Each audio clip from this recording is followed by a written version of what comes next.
He said I would have been lucky to have one more week to live. That's what my surgeon told me at 19 years old. A golf ball-sized brain tumor known as an acoustic neuroma, unbeknownst to me, was putting pressure in an area of my brain that was quickly going to kill me. Welcome to Brain in Progress. I'm Seema Mathur, a medical journalist and brain champion. It is Acoustic Neuroma Awareness Week, and today I talk to Dr. John House, a leading neurotologist. He's the nephew of the world-famous surgeon who saved my life. I was just getting goosebumps because at 19 years old, having your uncle save my life, really, and do that surgery, at that point, I could have never imagined life. Fast forward more than 30 years that I'd be sitting here interviewing you. Yeah, it's an amazing story. And first of all, you were very fortunate to find two excellent surgeons, Dr. Hitzelberger and Bill, my Uncle Bill. Uncle Bill is the late Dr. William House, a bold pioneer. The more they told him he couldn't do it, the more he did it. That persistence led to him creating the cochlear implant, allowing so many people who would otherwise be deaf to hear. He also invented the surgical approach to remove acoustic neuromas, also known as vestibular schwannomas. It's a type of brain tumor that, if caught in time, doesn't have to be fatal or cause disability. I won't forget, too, at that time, I found the tumor, and my parents sent the scan to your uncle, Dr. William House, and he said, get on the first plane and get here now, because as large as it was, pressing on the brainstem that controls breathing, consciousness, life, basically, he said I would have been lucky to have one more week to live. In a 19-year-old, it may grow very, very rapidly. So that's why Bill House, for example, was concerned and wanted you to come out to the House clinic as soon as possible and get this removed because we knew it was growing fast. Dr. House told me I was his youngest patient at the time. My tumor wasn't the norm. It's usually found in people above 50 and normally slow growing. To understand its impact is to understand a bit of the brain's real estate. There's three nerves within what we call the internal auditory canal. There's the hearing nerve, which is the cochlear nerve. There's the balance nerve called the vestibular nerve. And the third one is the facial nerve. The tumor typically grows on the balance nerve, interesting enough. But because it's pressing on the hearing nerve, most of the time, the initial symptoms are that of hearing loss. As a teenager, I noticed my hearing becoming increasingly muffled on one side.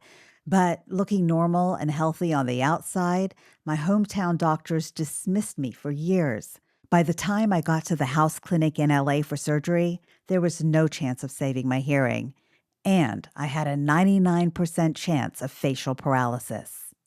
I'm looking at your face and I see it's moving well. If anybody was going to be able to save the facial nerve, it was that team, and they did it. They didn't care just about only saving my life, but helping me have a good life. If I had become paralyzed on the right side, I wouldn't have been a broadcast journalist. Right.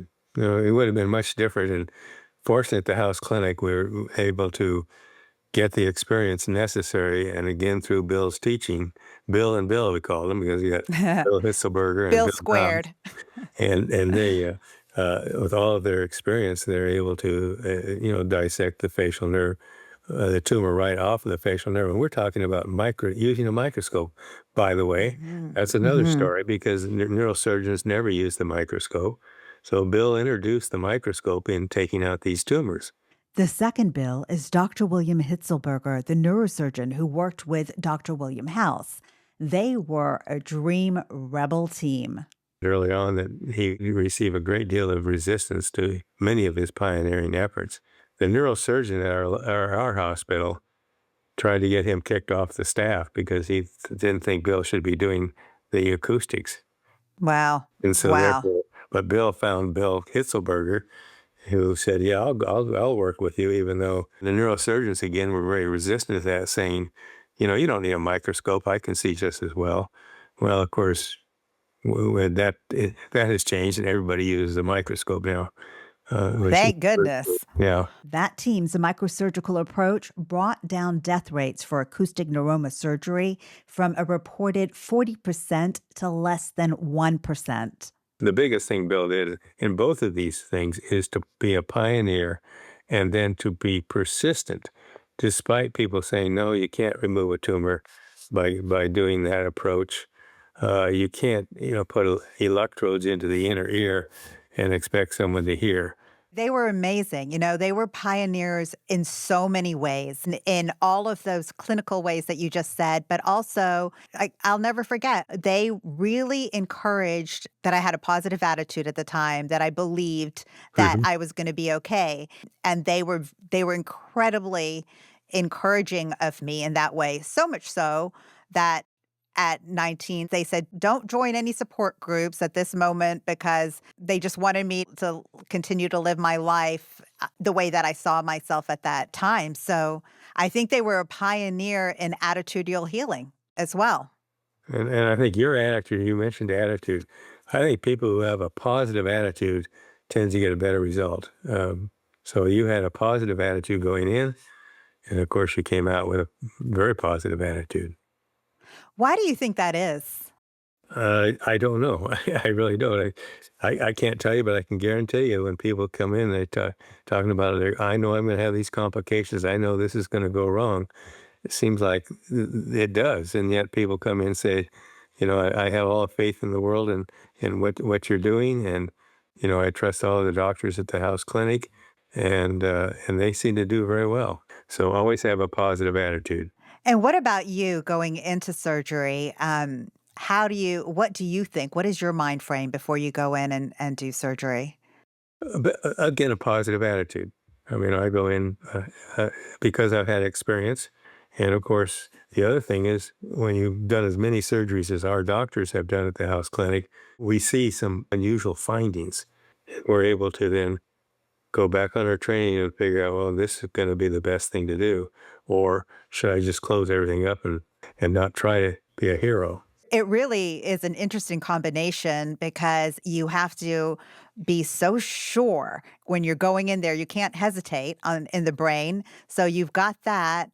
But then you're also being so humble at the same time with those two statements that you made. You're also have done amazing things in your career. My training was all in ENT originally. I spent 2 years in the Army doing that. And one of the things that I discovered, helicopter pilots were losing their hearing. So I Mm. did some research. Could document the time they first went in the Army to when they started their helicopter training, when they came back from Vietnam. You could see their hearing going down.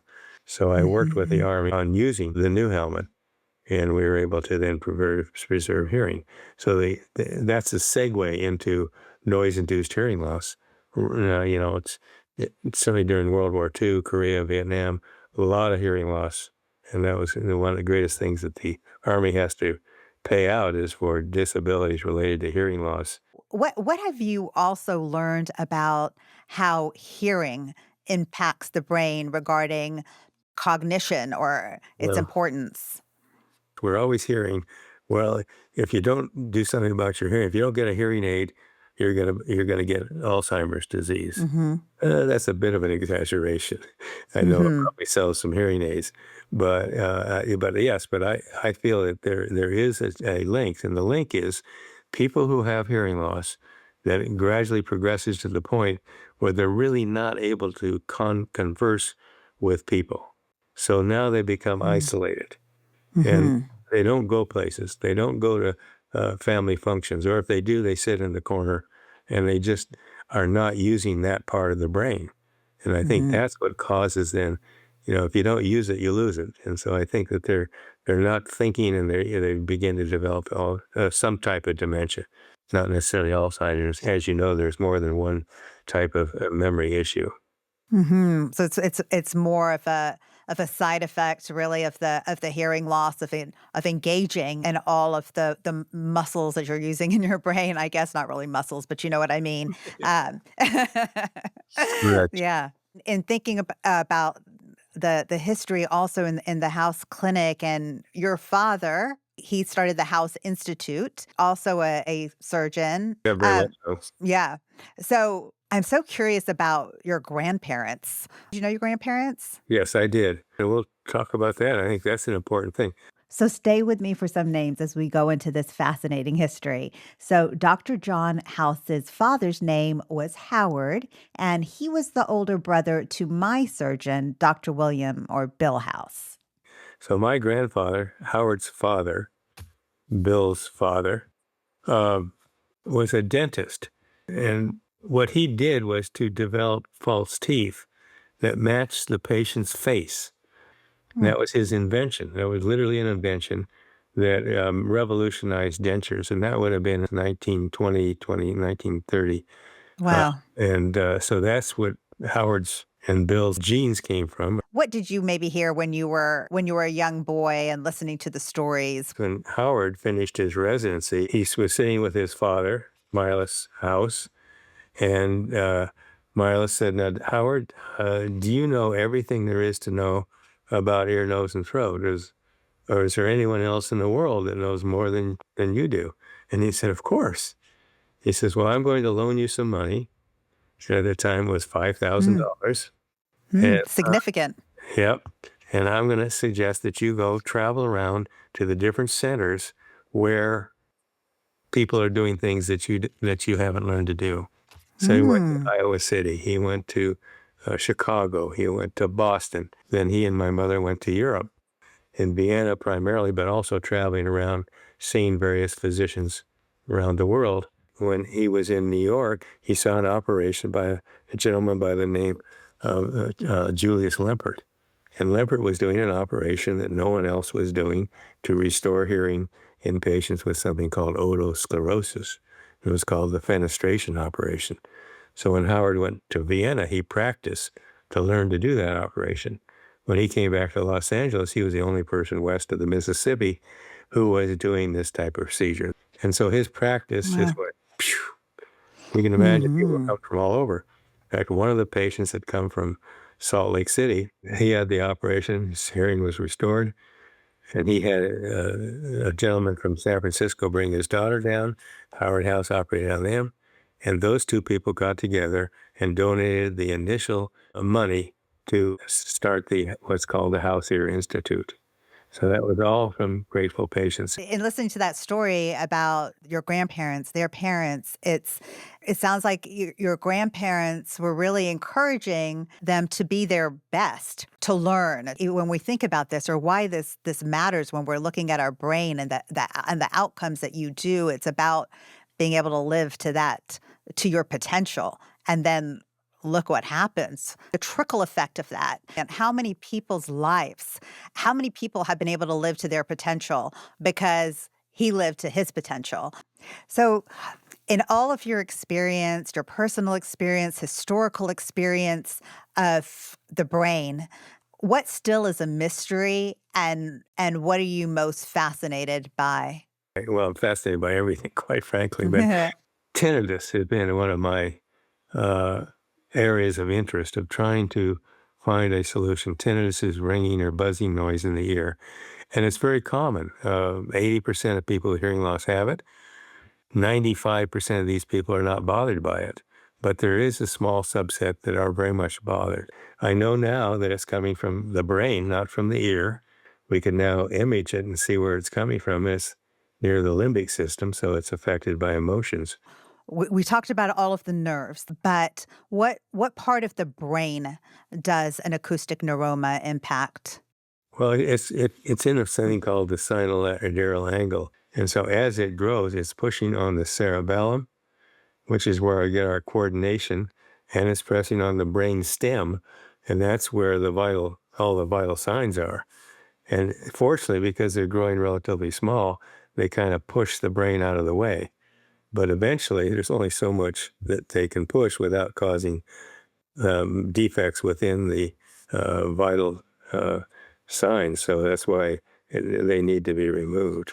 It's all about real estate, right, of the brain. And so, like for me, I lost the hearing on the right side because it was impacting that nerve. If Correct. it had grown larger on the brainstem, then that would have stopped my breathing versus if I had a tumor in another part of the brain, completely different scenario. Mm. I think a big question for people that might have an acoustic neuroma is being told, okay, let's monitor, wait and see versus when to go in and do surgery. And the stakes are complicated and high because it's like if you in my case, I feel like, oh my gosh, I wish I would have found it earlier. Maybe I could have saved my hearing, but once it damages the nerve, it's done.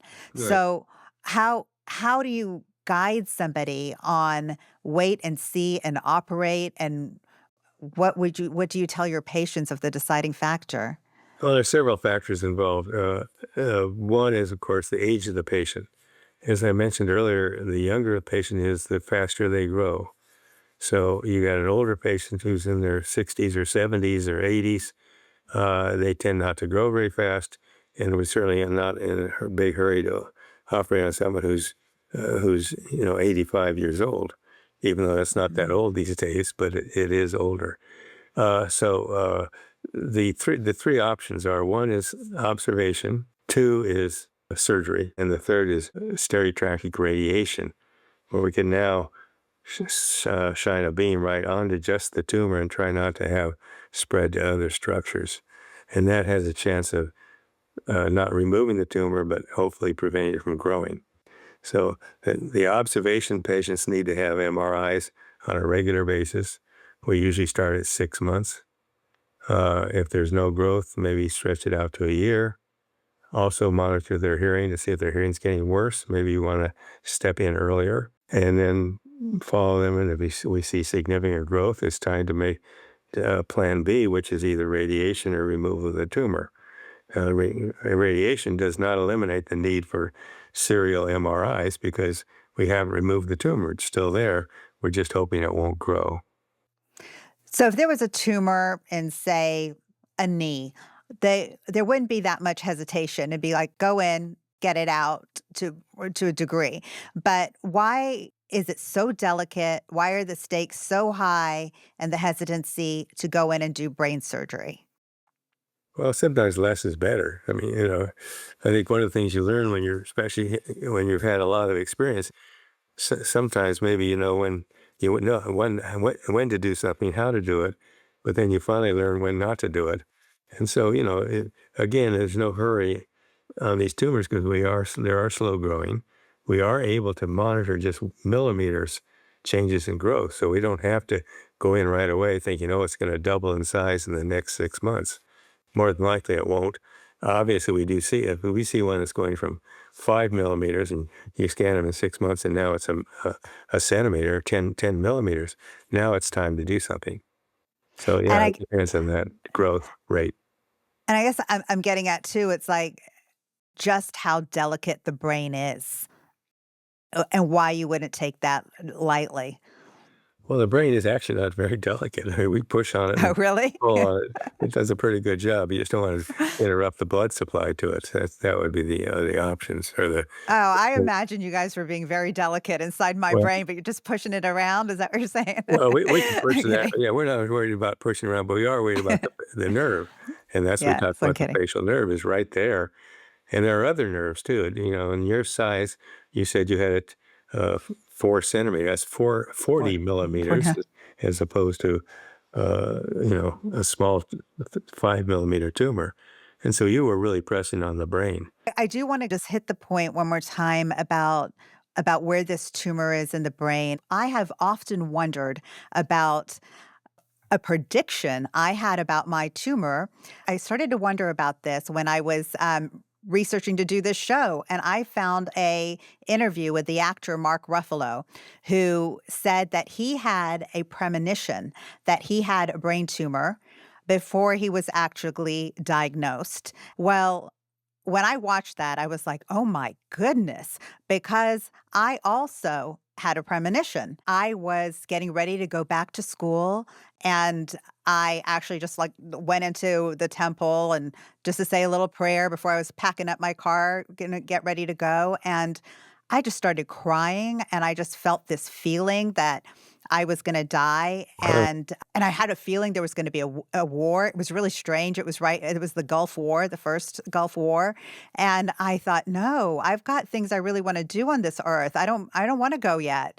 Then I was just, like, doing my appointments before going back to school, went to go get my hearing checked, and bam, bam, bam, it unveiled that I had this tumor.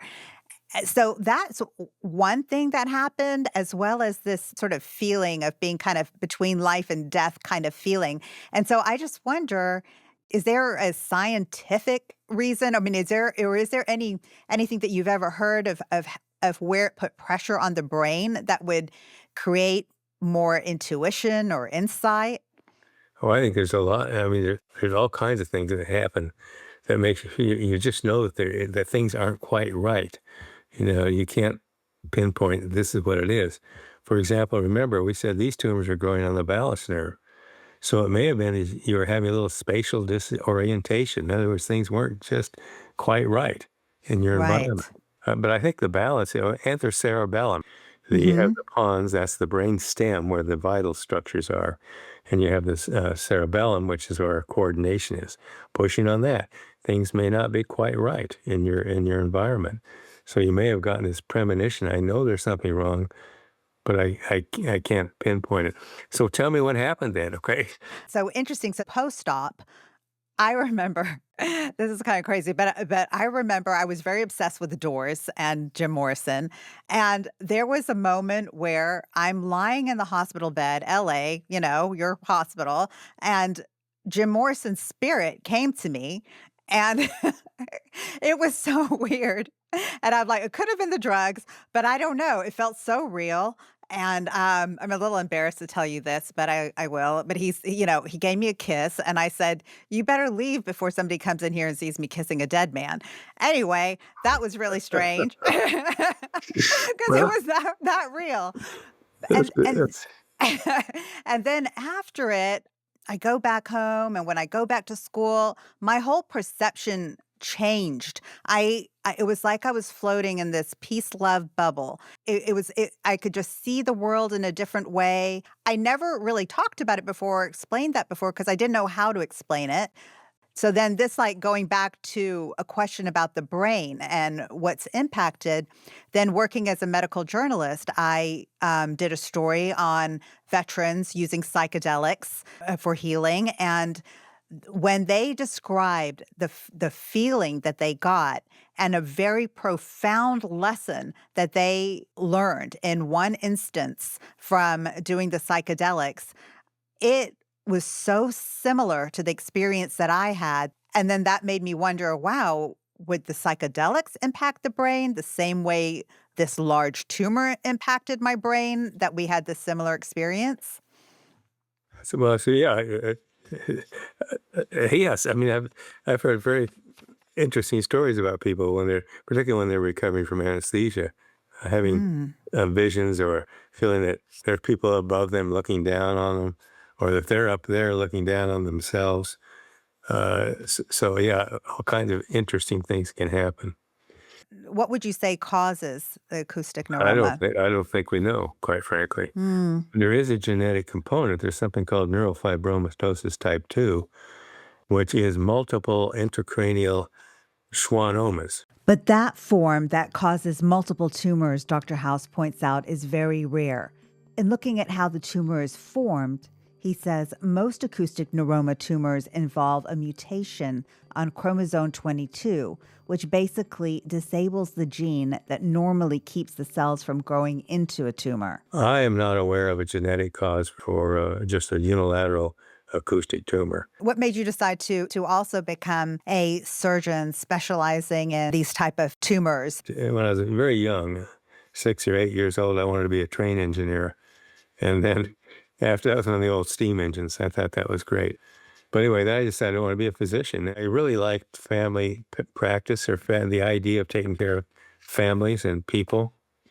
But then as I got further training, I found out that if you're a general practitioner or a family physician, you see a problem, you refer them to someone who takes care of that. And I thought, I'd rather be at that end of it where I'm actually taking care of the patient all the way to the very end.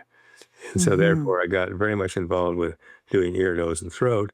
Throat, I found that my love was really ears, middle ear surgery, and of course, eventually acoustic neuromas. What does Brain in Progress means to you?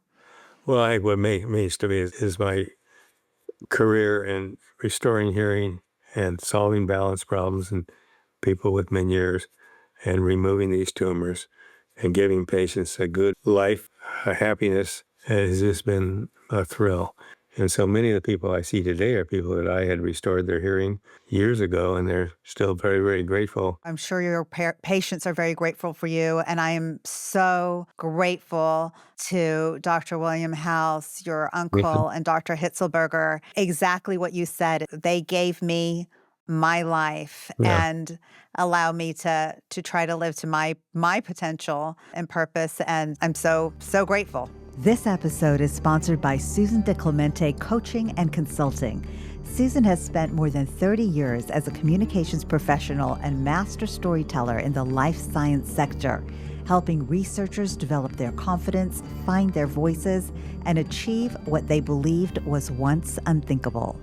This episode was created with producer Julie Canfor, editor Mike Sines, sound engineer Katie McMurrin, social media Ashita Patel, original music by Yuval Ron. Please remember, the health information shared on this podcast is not a substitute for individualized medical care. Please always consult with your doctor. Links to additional content, all our podcasts and social media platforms can be found at braininprogress.com. That's also where you can contact us and find sponsorship and membership information, which enables us to continue our work.